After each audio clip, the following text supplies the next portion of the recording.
अस्सलाम वालेकुम रहमतुल्लाहि व बरकातहू। दोस्तों, कुछ अहम मौज़ूआत पर आपसे गुफ्तगू के लिए मैं हाजिर हुआ हूँ। सबसे पहले मैं ये सवाल करूँगा कि हम जिस रियासत में बसते हैं, क्या वहाँ पर एक सेकुलर हुकूमत है?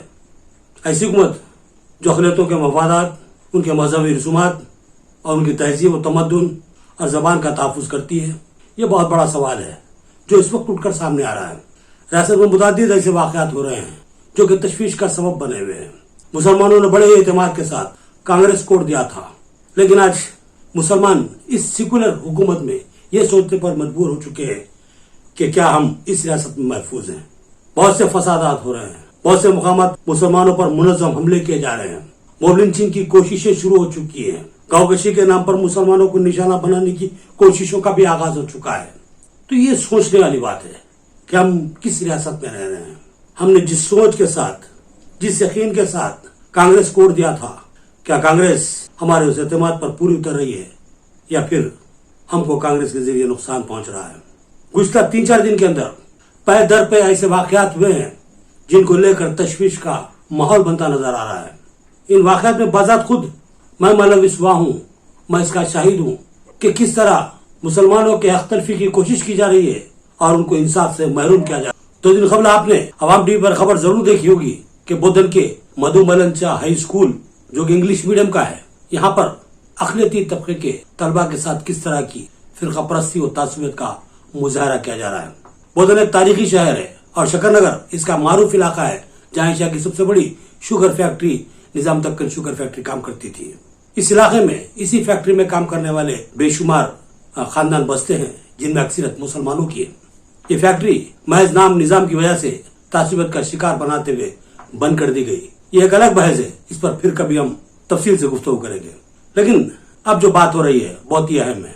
मधुमलचा हाई स्कूल में जब तलबा ने इस बात की ख्वाहिश की कि उर्दू को फर्स्ट लैंग्वेज की हैसियत से लेंगे, तो वहाँ के एचएम नरेंद्र जी ने तलबा को दाखिला देने से इनकार कर दिया, जबकि हमारे पास सबूत मौजूद है। 2021, 2022 और 2023 के तलबा ने उर्दू में यहाँ से तालीम हासिल की थी। उनके सर्टिफिकेट्स पर, उनके मेमो पर उर्दू फर्स्ट लैंग्वेज की हैसियत से मौजूद है।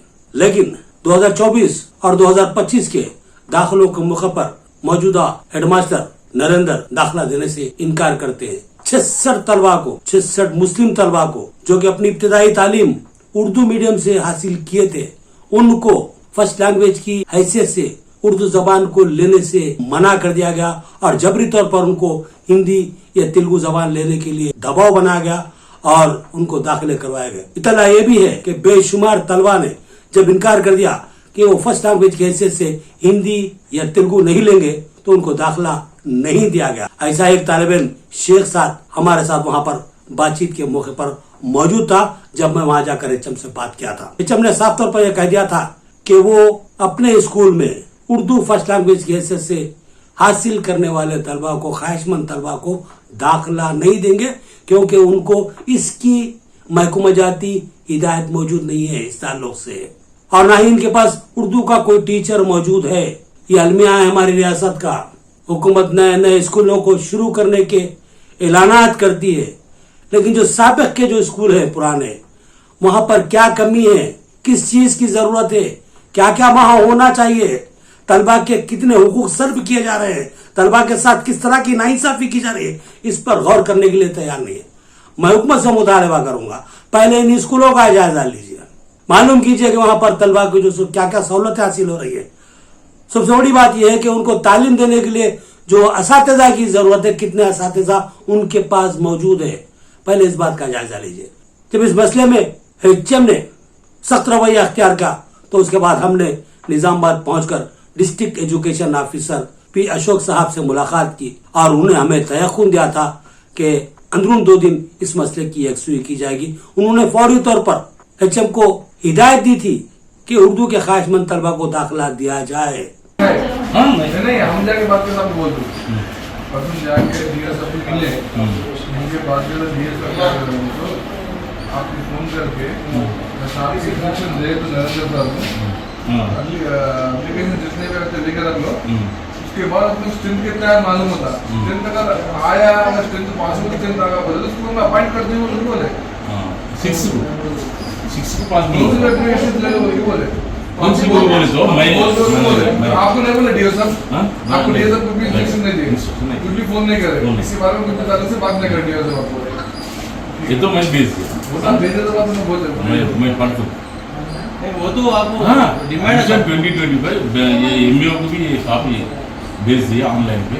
फर्स्ट लैंग्वेज जो उर्दू लिए तो उसको क्या होता, सेकंड लैंग्वेज तेलुगु होता, दो भी टीचर होना पड़ता। अब तेलुगु को सेकंड लैंग्वेज टीचर नहीं है, एक टीचर मैं यार हाँ, दो टीचर भेजना पड़ता। उर्दू अकेडमी चेयरमैन तहावी नंदन साहब बात कर क्या बात है, मैं एक टीचर को विद्यावायन करके कौन से अपॉइंट कर मैं ये वाला बात कर हम क्या बोल रहे हो परमिशन दियो दे, हां डीओ साहब देना, परमिशन डीओ साहब देना, कोई भी भेजे तो कुछ नहीं होता। एडमिशन का बिया दे रहे डेली एक एडमिशन चलेगा, बोल तो महीने में 20 से 30 एडमिशन अगर चले गए तो बाद में स्टेट क्लास दिखा सकते हैं। नहीं, कितने दिन हुआ, मैं उनको बोलूँ ना, मैं परसों एक आए तो मैं लेटर आने के बाद मैं बोल के बोला पेंडिंग में रखा, वो पेंडिंग में रखा मैं। आपको कुछ भी इंस्ट्रक्शन नहीं है, आप अभी भी उर्दू का एडमिशन नहीं लेते साथ कुछ आपके हाँ, ये आए तो मैं आपको इंस्ट्रक्शन नहीं है, आप एडमिशन नहीं लेते अभी इंस्ट्रक्शन आने के बाद मैं लेता अभी तो नहीं ले सकते आप।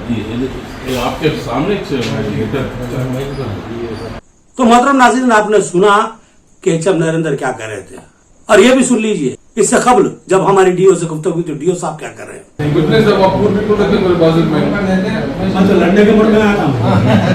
आप चाहते ही लोग सब बाजू में आचन पे सेकंड फैक्ट्री बंद हो गई, बहुत सारे पूर्व बिल्कुल है 3 साल काम करे कैसे? स्कूल में काम करे। पूरा पूर्व बिल्कुल से वहाँ पर पूरा 89 to 91 आपको हमारा एरिया है, वो आपका एरिया गरीबों का भला जाता सब। मैं इंस्ट्रक्शन दे देता हूं, इधर जाने की वजह से बच्चों को ड्रॉप आउट करो, कहाँ पे भेज रहे हैं? मेरा तक से इंस्ट्रक्शन ले लेके मैं इंस्ट्रक्शन दे देता हूं। फिर गौर कीजिए डीओ के अल्फाज के कितने खिलाफ में ये एचएम काम कर रहे हैं। तो ये सवाल उठता है कि महकमा तालीम के अंदर जिस तरह की फिरका परस्ती सराहियत कर रही है, जिस तरह का जो माहौल क्रिएट किया जा रहा है, वो बहुत माना कैसे और क्यों हो रहा है, ये सवाल उठ रहा है। आज ही के दिन रंजल से मुझे एक फोन आता है, वहां से एक साहब मेरे को बताते हैं कि डाइट कॉलेज जो है वहां पर उर्दू मीडियम की तालिबात जब दाखिला लेने के लिए जाती है मुस्लिम तालिबात, तो उनसे कहा जाता है कि इकोनॉमिकली बैकवर्ड सर्टिफिकेट लाया जाए। जब वो तालिबात इस सर्टिफिकेट को लेकर पहुंचती है तो उनसे फिर कहा जाता है कि नहीं नहीं नहीं, आप जो है सो BCE का सर्टिफिकेट लाया जाए। यानी कि किसी ना किसी सूरत में उर्दू के ख्वाहिशमंद मुस्लिम तालबा और तालिबात को हरासा किया जाए, ये कोशिश की जा रही है। अभी मुझे कल के दिन इत्तला मिली कि एक तनाज़ा जारी था जूनियर कॉलेज का निजामाबाद में। अब तक ये समझ में आ रहा था कि मसला मैनेजमेंट और बिल्डिंग ओनर के दरमियान है, लेकिन उससे हटके भी एक और मामला सामने आया है। वो ये मामला है इतलात के मुताबिक, अभी इसकी तस्दीक नहीं हुई, मैं तस्दीक करूंगा कल जाकर, कि जूनियर कॉलेजेस, 2 का जूनियर कॉलेजेस जो नाम मेरे सामने आए हैं, उनको इस साल इंटरमीडिएट में दाखिला देने की इजाजत नहीं है। उनको इस साल का तालीमी परमिशन नहीं दिया गया।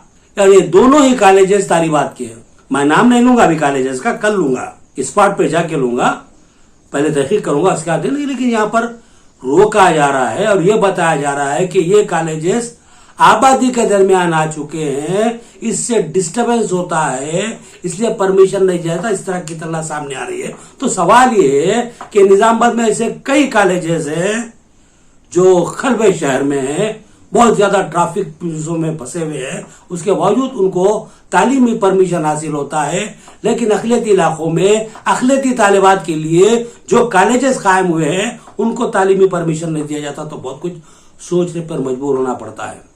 सवाल ये उठता है कि ऐसा क्यों हो रहा है? क्या कोई मुनज़्ज़म साजिश है कि मुसलमानों को माशी पस्ती के साथ साथ तालीमी पस्ती में गर्क कर दिया जाए? यह हकीकत है, ठोस हकीकत है। कई जो सो कमीशन की रिपोर्ट मौजूद है कि इस मुल्क में, इस रियासत में मुसलमान सबसे पसमानदा तर तबका है। बावजूद ये कि मुसलमानों की बहुत बड़ी अक्सरियत है और मुसलमान हिंदुस्तान में दूसरी बड़ी अक्सरियत है, उसके बावजूद भी मुसलमानों को समाजी दायरे से बाहर करने की कोशिश की जा रही है। उनको माशी, तालीमी और समाजी पस्ती का शिकार बनाने की साजिश की जा रही है। इस साजिश में आलाकार बन रहे हैं हमारे ओहदेदार, जिनको सेकुलर होना चाहिए, क्योंकि वो जो तनख्वाहें लेते हैं अवाम के टैक्सों के पैसे से लेते हैं और ये टैक्स जो है मुसलमानों की बहुत बड़ी आबादी बहुत बड़े पैमाने पर टैक्स देती है। आप एक मामूली सा साबुन भी खरीदने जाए, एक मामूली सी माचिस भी खरीदने जाए, एक मामूली सा पेन भी खरीदने जाए तो उसमें टैक्सेस आयद होते हैं। वो टैक्स मुसलमान भी अदा करते हैं, तो लिहाजा मुसलमानों को भी उतने ही हक हासिल होना चाहिए जितने के दिगर तबकात को हासिल होते हैं। लेकिन जहां मुसलमानों के हुकूक की बात आती है वहां कोई ना कोई तावील पेश की जाती है या ना कोई शर्त आयद कर दी जाती है। ये सूरत हाल बहुत ही संगीन है और हमारी मुस्लिम क़यादत का अजीब माहौल है। आज हम किसी कायद के सामने जाकर अपने मसाइल के ताल्लुक से बात करने के लिए तैयार नहीं है। हम गए, साथ में फोटो खिंचा लिए, एक गुलदस्ता दे दिए, एक जो शाल उड़ा दिए, हमारी ड्यूटी खत्म, ऐसा नहीं है। या फिर एक मेमोरेंडम दे दिए, आके न्यूज दिला दिए, बात खत्म, ऐसा भी नहीं है। आप अगर कोई काम करते हो तो उसका फॉलो अप जारी रखिए, मुसलसिल पीछे पड़िए, उस वक्त तक पीछे पड़िए जब तक काम नहीं आता। मैं ऐसा नहीं कहूंगा कि हमारे जो लीडर जो बेफैज है, ऐसा भी नहीं, खतरी हमारे लीडर बहुत कारामद है। लेकिन यहां पर मफादात कहूं या एहसास से कमतरी, हम मुंह खोलने से घबराते हैं, ऐसा नहीं होना चाहिए। हम उस पार्टी में जिसमें काम कर रहे हैं, हम अपने तबके की आवाज हैं और हमको हमारी बात करने से कोई रोके ये किसी में हिम्मत नहीं है। आप लीडरों की नजर में लीडर मत बनिए, आप पब्लिक की नजर में लीडर बनिए। आप पब्लिक को लेकर साथ में चलिए, फिर देखेंगे किस लीडर की हिम्मत होती है कि आपको नजरअंदाज करता है। ये बात मैं 12 कहते आया हूं और कहता रहूंगा। आप पब्लिक में अपनी पहचान बनाइए, पब्लिक को अपने साथ जोड़िए, फिर देखें किस लीडर में हिम्मत है आपको नजरअंदाज करने की। इख्तिदार का रास्ता अवामी गलियों से गुजरता है और किसी में इतनी हिम्मत नहीं है कि अवामी कायद को नजरअंदाज कर सके। मैं बार बार कहना चाह रहा हूं कि लीडर, मेरी ख्वाहिश है जो निचली सतह के कायदीन है, मैं उनसे कहता हूं कि अवाम के दरमियान अपनी ग्रिप बनाओ, उनकी खिदमत करो, उनके मसाइल पे लड़ जाओ, हम आपके साथ हैं। चाहे लीडर कितना बड़ा क्यों ना हो, उसको भी जवाबदेही देनी है, वो भी अवाम के सामने जवाबदेह है। लेकिन अवाम आपको भेजती है, आप वहां जाके हाथ बन के ठहरते हैं, तो ये मसले हल होने वाले नहीं है। आपको दो टोक अंदाज में चलना होगा। टाइम आ चुका है, अब इस वक्त हम एक बहुत ही संगीन पुरआशोब दौर से गुजर रहे हैं। हमको हाशिए पे रख दिया गया है, हमारी बात को अनसुनी किया जा रहा है, यानी कि यह जताने की कोशिश की जा रही है कि हमारी नजर में तुम्हारी कोई औकात नहीं रही, तुम्हारी कोई अहमियत नहीं रही, जबकि हकीकत ऐसी नहीं है। अगर वो समझते हैं कि मुसलमानों की कोई औकात नहीं है तो उनको यह बता देना जरूरी है कि जहां मुसलमान नहीं वहां तुम भी नहीं, तुम्हारी भी कोई औकात नहीं है। क्योंकि आज भी मुस्लिम वोट कलीदी रूल अदा करते हैं, फैसला कुन ताकत के हामिल हैं। इस ताकत को समझने की जरूरत है और अपने आप को मनवाने की जरूरत है। हर गोशे से हमको नजरअंदाज करने की कोशिश की जा रही है। अगर हम जमूत का शिकार रहेंगे, हम खामोश बैठे रहेंगे, तो याद रखिए हमारे मुंह से निवाला भी खींचा जाएगा, हमारे बच्चों के सामने खाली बर्तनें होगी और वो भूख से बिलबिला रहे होंगे। ये सूरत हाल भी आएगी अगर ये खामोशी इख्तियार करोगे। तो लिहाजा उठना होगा, आवाज उठाना होगा। बावजूद मुसलसिल जद्दोजहद के वो अपनी जिद पे अड़ा हुआ है एचएम, लेकिन उसको किस तरह जो सो सबक देना है और किस तरह सुधारना है और किस तरह इंसाफ और हक हासिल करना है, हम उसको इंशाल्लाह बताएंगे। मैं ख्वाहिश करूंगा आप लोगों से इस मामले में हमारा ताउन करें और हर मामले में अवाम टीवी आपके साथ है, इंशाल्लाह हमेशा आपके साथ रहेगी। जज़ाकल्लाह, शुक्रिया।